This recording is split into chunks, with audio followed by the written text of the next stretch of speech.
Can you believe it? We finished Lunch Money, one of my favorite books.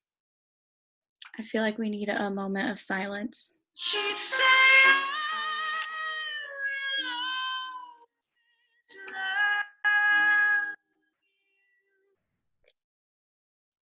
all right, now that we finished Lunch Money, we're going to get that out of here, and we're going to start a new book today, guys, and I am so excited because this is a book that I have honestly never read before, and it kind of reminded me a lot of Lunch Money.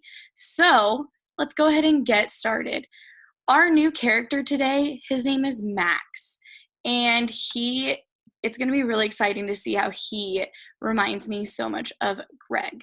So let's hop right on in.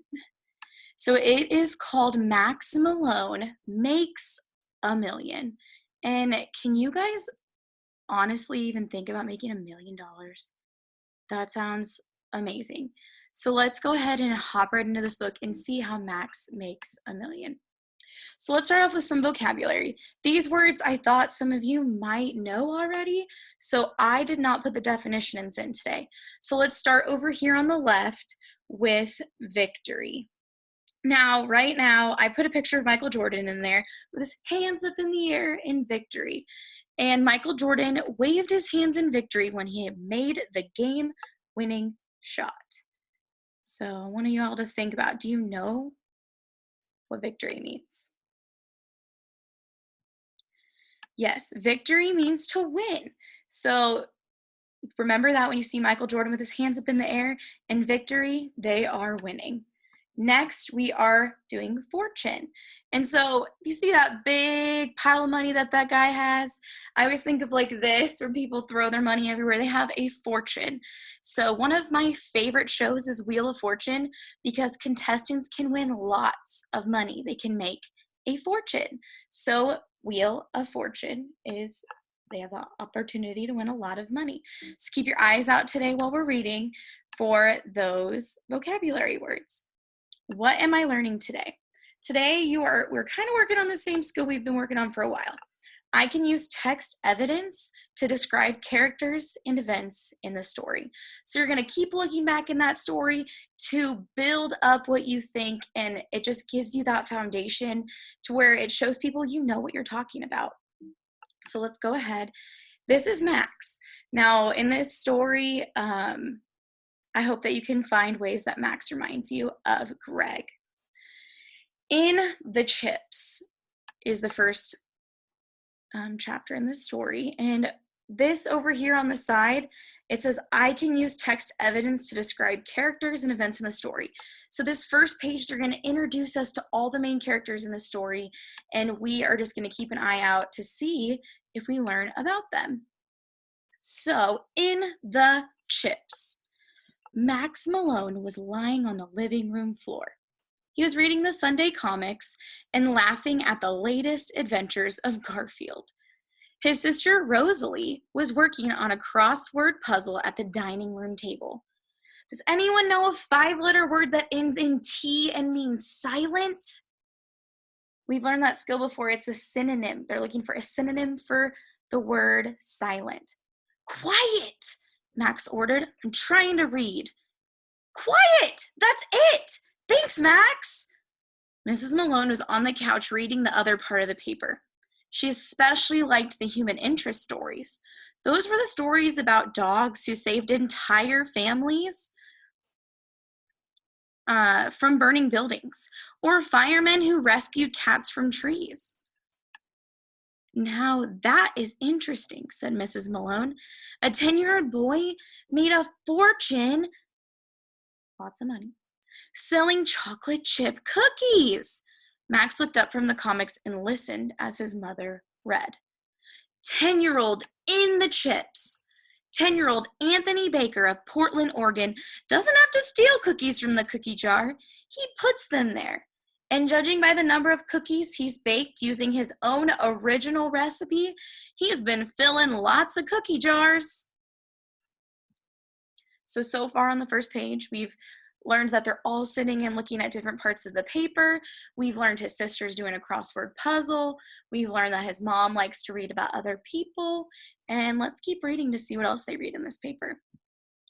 Ooh, and then we see this picture. They're all sitting in the living room. I see his mom back here, see his sister, and I see Max. Anthony doesn't know exactly how many cookies he's baked so far. He's not counting. He's too busy counting the money he's making. "Let me see that," said Max, jumping to his feet.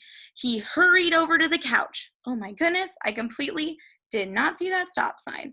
So that stop sign is telling me to stop and read that focus question. It says, what is Max's plan? So he's going to make a plan here, kind of like Greg did.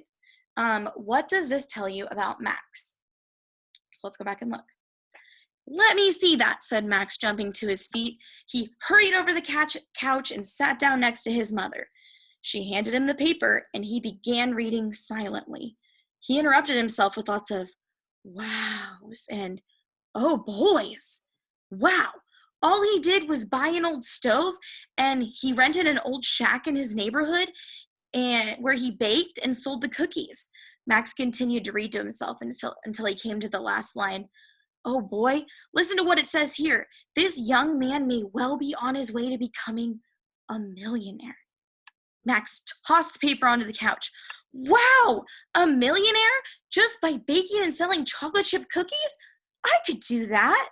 He had watched his mother bake cookies lots of times. There was nothing to it. "I could get an old stove and rent a shack somewhere." "There aren't any shacks around here," Rosalie informed him. Max thought this over. Rosalie was right. He couldn't remember seeing any shacks in his neighborhood. "Then I'll just use our kitchen. We've got an old stove." He ran into the kitchen to check out the stove.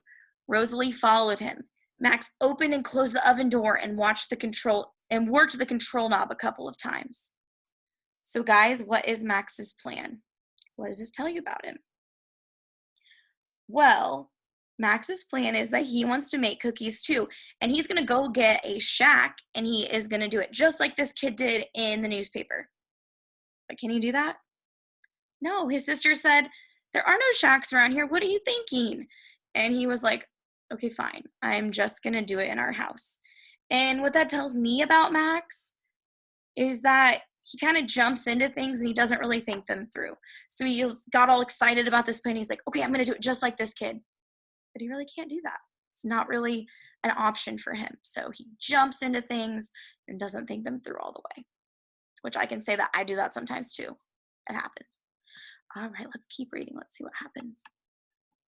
"This stove should work out even better. I already know how to use it. All I have to do is get Gordy to help me."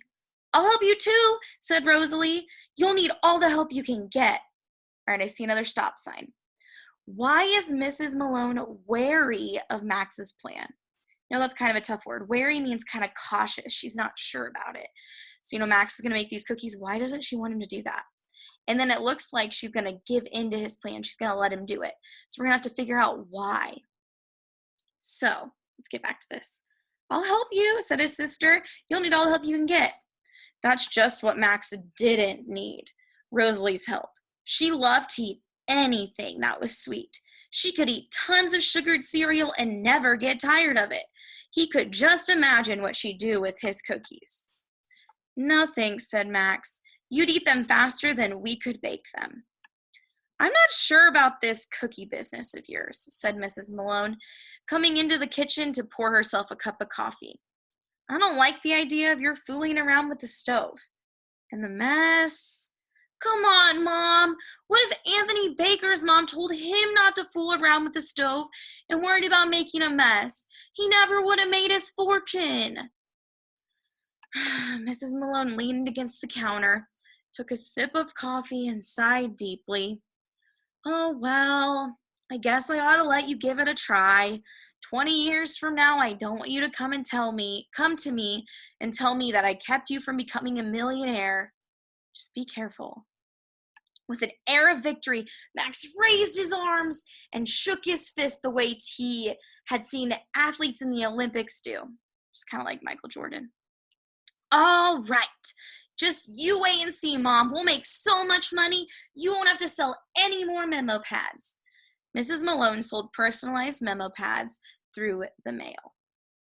So why was she wary? Let's look back, because it asked us what details show that she's still not sure.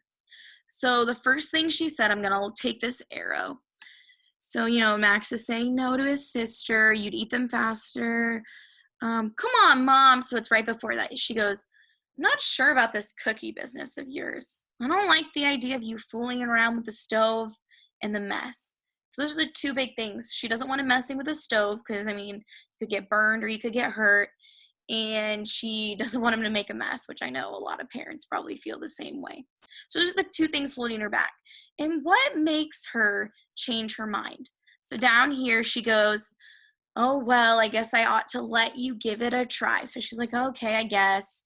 She doesn't want him coming back and being like, you're the reason I didn't get all this money.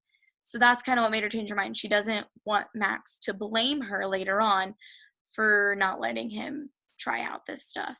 And I think the detail that shows she's still not sure is when she goes against the counter, she took a sip and she sighs. So she's like, I guess.